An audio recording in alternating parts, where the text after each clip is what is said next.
Hi everyone, Andy West from HedgQuarters.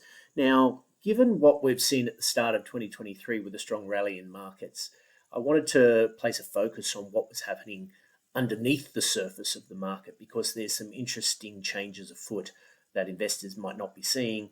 And that can be highlighted with some of the tools we have in HedgeQuarters. Now, HedgeQuarters is a platform due to be launched this year, and what it focuses on is trying to bring to every investor access to the tools, indicators, and ways of looking at the broader market that many hedge funds use in order to make investment decisions.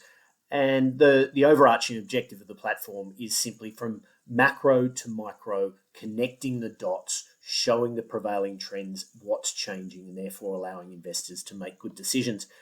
The focus today really is on factors. And factors are interesting because while many investors look at the broader direction of indices and then also look at within that at the direction of sectors, factors look across sectors and they look at groupings of stocks with common characteristics.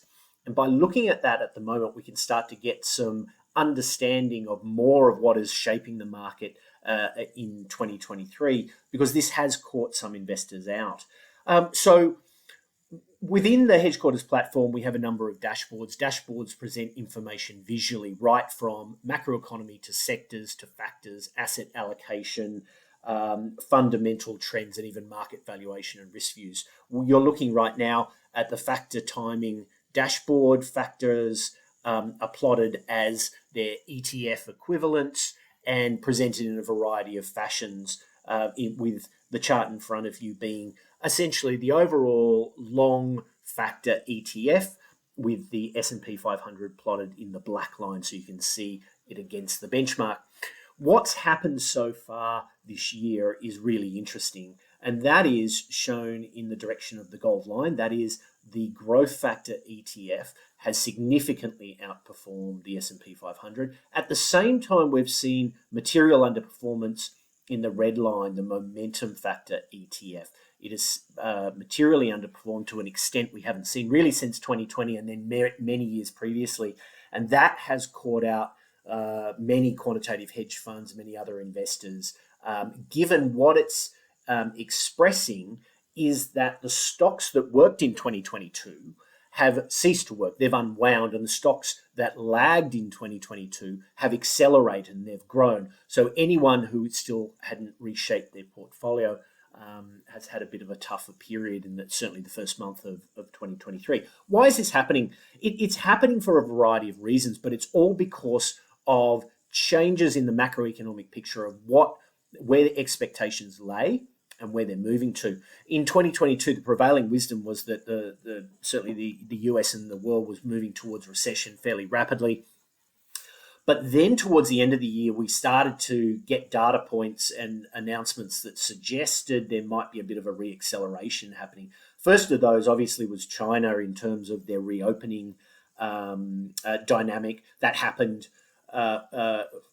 faster than people expected, with more emphasis behind it, suggesting it was going to happen in a quicker fashion. But then if we go to the US, even within that, absent China and the reopening idea, within the US, we were already seeing loosening financial conditions. 10-year bond yields had declined from their peak around 4.5 to around 3.5, with the 10-year bond yield being that benchmark risk-free rate against which many things are priced. But as well, that was happening as there was a bit of disinflation appearing. That is, inflation had peaked, was starting to come down. We also saw at the end of the year and then the start of this year a rebound in some economic measures which suggest activity is better than expected. The biggest one that's recently had a lot of focus is jobs growth. So that's certainly been stronger than expected. It's reinforcing this idea of labour shortage continues, meaning that there is a lot more demand for labour than probably would have been expected after nearly 12 months of interest rate increases. But it's more than just that. We've seen an uptick in consumer confidence from very low levels. We've even seen an uptick from very low levels in the NAHB housing market index, albeit that is the first. There can be noise in these indices, it's particularly survey-based. So you need more than one simple month to confirm a trend. But those economic indicators are supported by some anecdotal evidence as well. There's been talk of increased prospective buyer traffic for home builders just recently, again, from very low levels after a pretty disastrous 2022 for many companies in that industry. Also, there's talk about an uptick in used car demand at auctions and an uptick in used car prices happening. So all these things are starting to suggest that growth is in fact better than we expected it to be. And you've seen probably quarter-on-quarter real GDP growth rebounding after Q2. We had 2 negative quarters at the start of 22, but it's gone back positive, at least for now. Probably slows a bit from here, but it's certainly better than where many expected, which was expecting recession by the start of 2023. Then there's also been what's happening in inflation. We've had disinflation appear really from the goods sector, but that won't necessarily be a linear path. Even high-frequency data suggests there might be a little bit of a bout of inflation coming back in. CPI nowcast suggests 0.6% month on month. Some of the spending data in terms of spend on food and beverages, spend on gasoline have really bounced at the end of December and into January. That also supports this idea of a bout of inflation. Then there's the question mark of whether inflation, because of the loosening financial conditions, because of these economic indices of stronger growth coming through, a little bit of a housing bounce, a little bit of a used car bounce, etc., might actually lead to higher than expected inflation at the end of the year. What that's all pointing to is a change in the understanding and the expectations of the path of growth.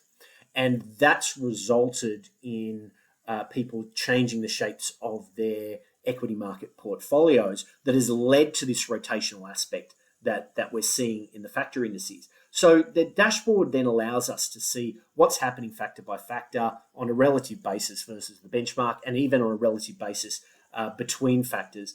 I pointed to the meltdown really in momentum. There's been a very sharp decline in the momentum factor performance relative to the S&P 500, and that's pointing to the fact that under this changing macro picture, what worked in 2022 is not working now.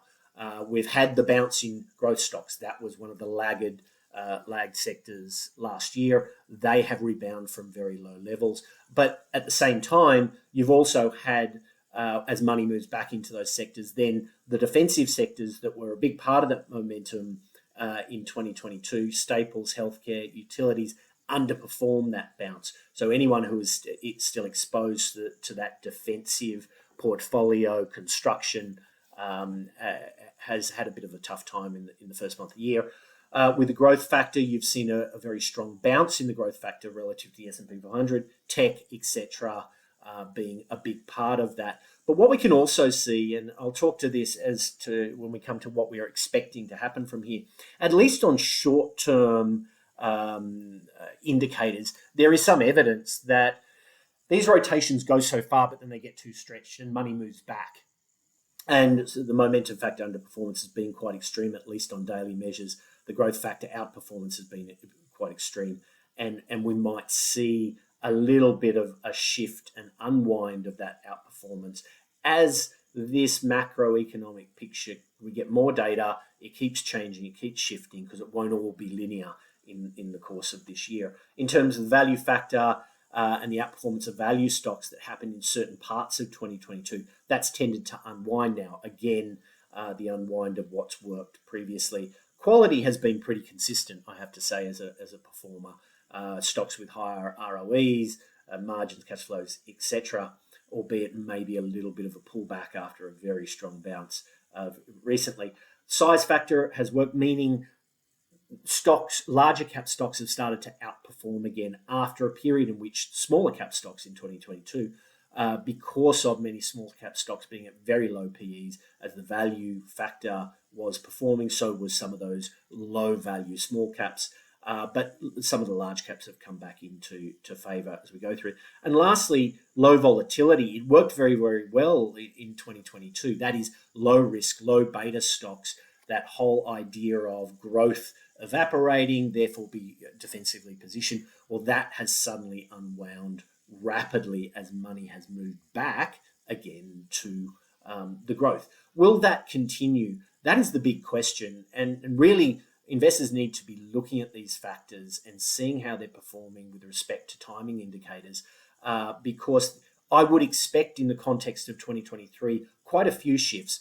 In 2016, we'd had a similar sort of situation, a very rapid deceleration in global growth at the end of 15 into the beginning of 2016, a re-acceleration. But what we saw within even that re-acceleration is many turning points in market and many turning points in sectors and factors. So you had initial reallocation to defensive that then moved out of defensives and into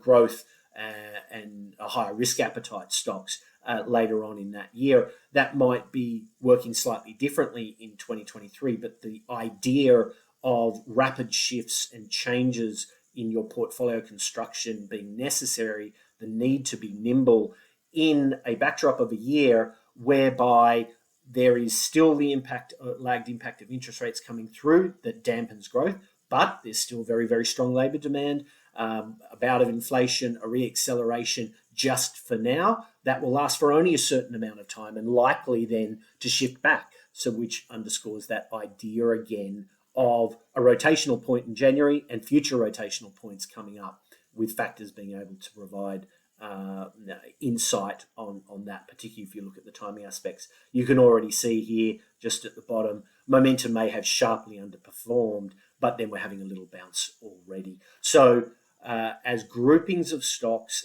heavily outperform other groups within the market, then once that outperformance gets extreme, money may move out of those and into the lag sectors within the context of a market that may move up for a while. Stocks outperform bonds as growth outperforms expectations, but that may not last for the entirety of the year. We'll see.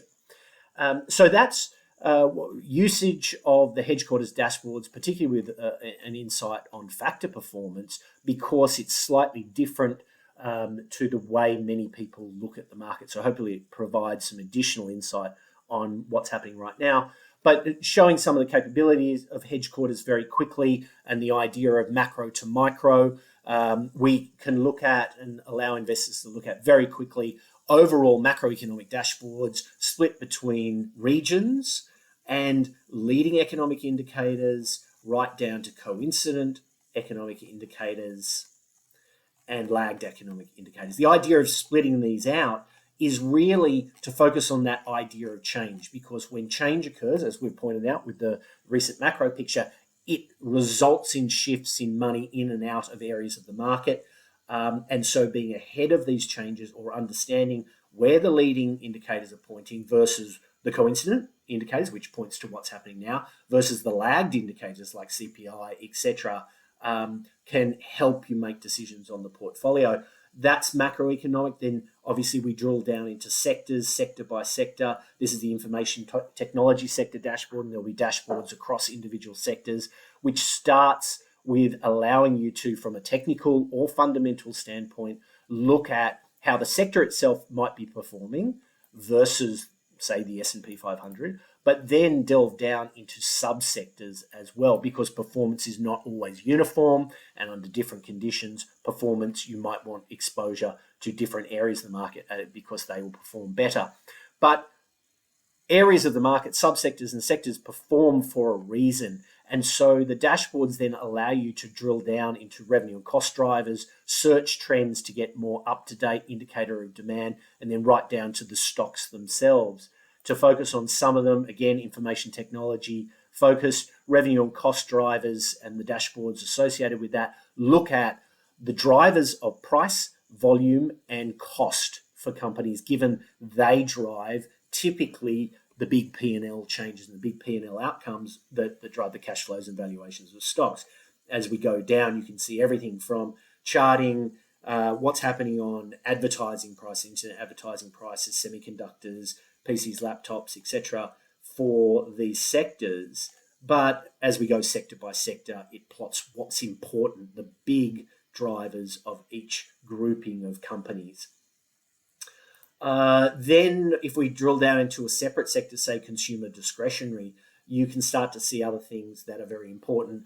For example, plot all the retail sales category by category. So you can see in one place on one dashboard what's happening on apparel, what's happening on retail cars, used cars, new cars, what's happening in department stores, home related goods, etc., helping shape your exposure choices. And then even down to, of course, the stocks themselves. So here we're focused on the materials sector as an example, but we plot the bellwether stocks against each other in a dashboard so you can see the commonality of performance, which again gives that idea and better understanding of what's shaping stocks. And then there's other tools across the platform to do real fundamental research, look at the trends in the fundamental drivers of revenue, cost, earnings, balance sheet, and then market and risk drivers as well, right at the market and the market index level itself. So that's what HedgQuarters is focused on. Hopefully you found that insight just into factors, a differential viewpoint on the market. I'll be providing more updates, showcasing the HedgQuarters platform, each time delving into a section of the market where something is changing to show you why it's changing, provide some insight on why that's happening, and then how that affects the stocks. Thanks very much.